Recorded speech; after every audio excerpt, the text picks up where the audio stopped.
Ano nga ba ang ilang paraan upang kumita at magkapera kahit ikaw ay nasa bahay lang? Yan ang ating alamin kasama ang ating resident financial advisor na si Ninang Risa. Pero bago yan, panoorin po muna natin ito.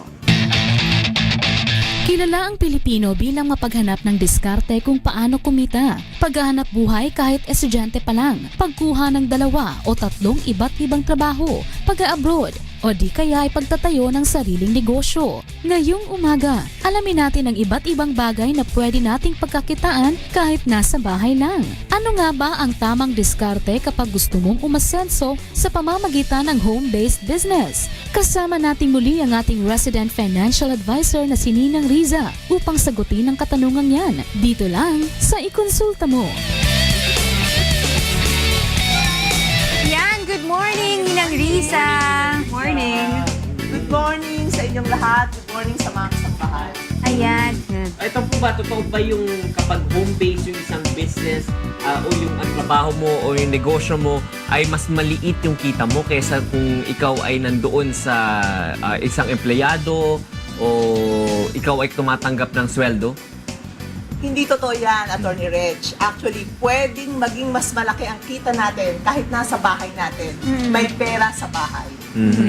Paano yun magkakaroon ng pera sa bahay? How do you make your parang small or medium enterprise big? Nung araw, kahit yung mga, ngayon tayong tinatawag na traditional businesses, pwedeng mga pambahay. Lahat ng mga negosyo pwede nating gawin sa bahay. Especially kung nagsisimula pa lang tayo, kung mag-isa lang tayo o kung ilan pa lang yung katulong natin. Katulad ng pagtitinda, marami tayo lahat ng businesses pwede. Ang limitations lang actually, yung space. Kasi syempre kung may makinarya ka, kung meron ka mga equipment na kailangan, hindi pwede sa bahay. Dahil ang limitation nga natin ay yung space.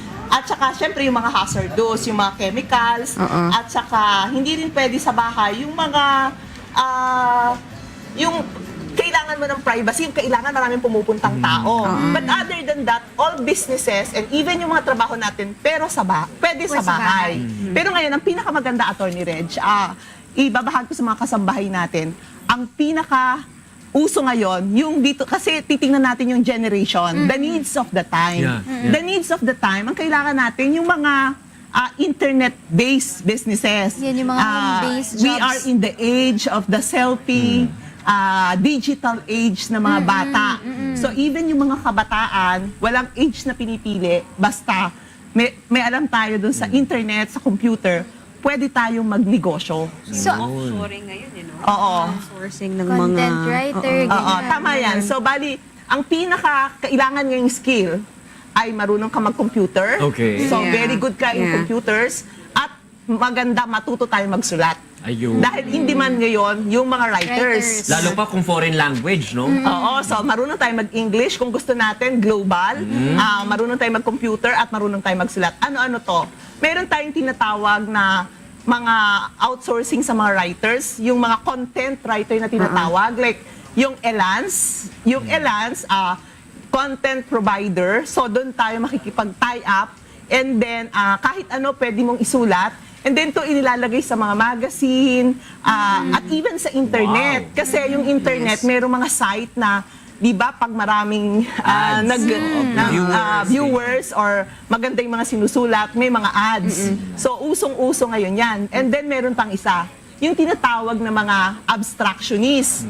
Yung mga abstractionist na yan yung merong mahabang article or a story or any write-up. Ang gagawin mo as an abstractionist ay paikliin mo siya into 2 sentences. Yung 2 sentences na yun, ilalagay yan sa internet. So, lalagay doon yung catchy. Yung 2 sentences may number of words. Tapos pag kinlik mo, yun ang makikita mo para ma-attract yung mga readers. And then, lalagay niya see more. If you want to read more on that, saka niya ilalagay yung whole article. ng attention talaga. Bayad yun. May bayad yun. I have a friend who yung ganito yung ginagawa, nagsusulat, and minimum na earning niya in a week is 5,000 pesos. So, mga 1,000 a day. Ano ito, per Just view to ang ano submit. nila? Per No, view ba? per ano Or, siya, yung sinulat mo na Per article. Oo, per article na binasa mo, tapos gumawa ka ng 2 sentences, yun yung ano. Lahat po ba fit sa mga ganyang trabaho? Or paano mo malalaman na ikaw ay fit dun sa ganung online job? Malalaman mo yan. Yun nga, sinabi ko sa kanina, di ba? Kailangan marunong ka magsulat, marunong ka mag-English, at magaling ka sa computer. Yun yung 3 requirements na kailangan. So, yan yung pinakabagong uso ngayon.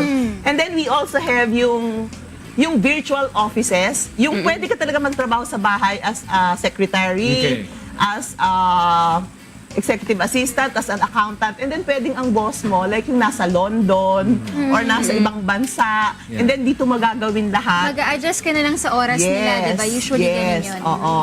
Yun.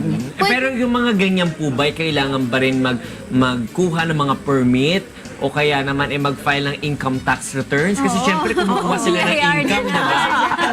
Iniisip ko kasi kung gusto mo talagang lumaki bilang business, di ba? I think you have to formalize at least yung mga Saka yung ganun. mga protection din comes with the formalization Siyempre process. tayo, mga dapat tayo yung mga masunuring mga Pilipino, no? So, magbabayad tayo ng tax. Pagka ganito, normally, mag-isa ka lang muna. Yes. So, papasok yan as part of your income.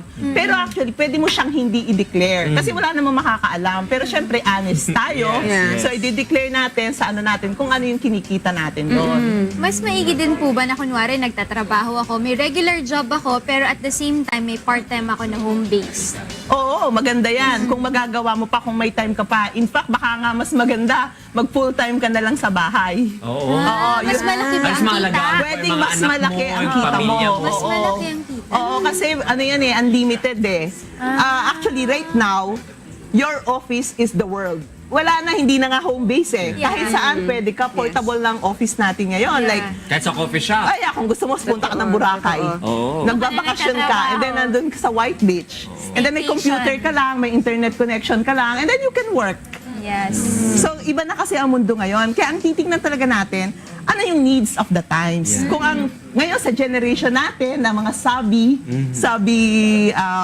digital savvy, yan ang ngayon ang in. So, sa pagninegosyo, ang kailangan nating alamin, ano ba yung kailangan ng panahon, the needs of the times. And if we know that, and we have the skills, then we're in. We can earn so much, and that is unlimited. Wow. And you have to Sky's be the limit. flexible. Yes. Yes. Importante yon, creativity. Babanggitin ko rin, for example, nandyan pa rin naman yung mga traditional businesses na Okay. home-based. For Okay. example, food. Pero kailangan sa food, meron kang creativity. Anong uso ngayon? Hindi ba mga Instagram. diet? Yes. mga Okay, diet. so ang isang na negosyo ngayon ay gumawa tayo nung magdi-deliver tayo ng mga Diet food. pagkain na diet Or juice. food. so Or yan, juice. that's true. Nandyan pa rin yung mga katulad nung Caldero Express. Yan. Tatawag ka lang kasi may mga busy na tayo, so hindi na tayo magluluto, di ba? Yes. So pagtawag mo, kunyari may bisita ka, gusto mo ng kare-kare, so i-deliver na sa'yo. So ganyan na ngayon. Yung mga pre-pack, laki sa mga offices, yun pa rin. So overall, ang hindi nawawala sa uso ay food. Na pwede rin sa internet. Ayan. Ninang Risa, ano po ang final words niyo para sa mga gustong magkaroon ng home-based job, para magkaroon sila ng motivation dito?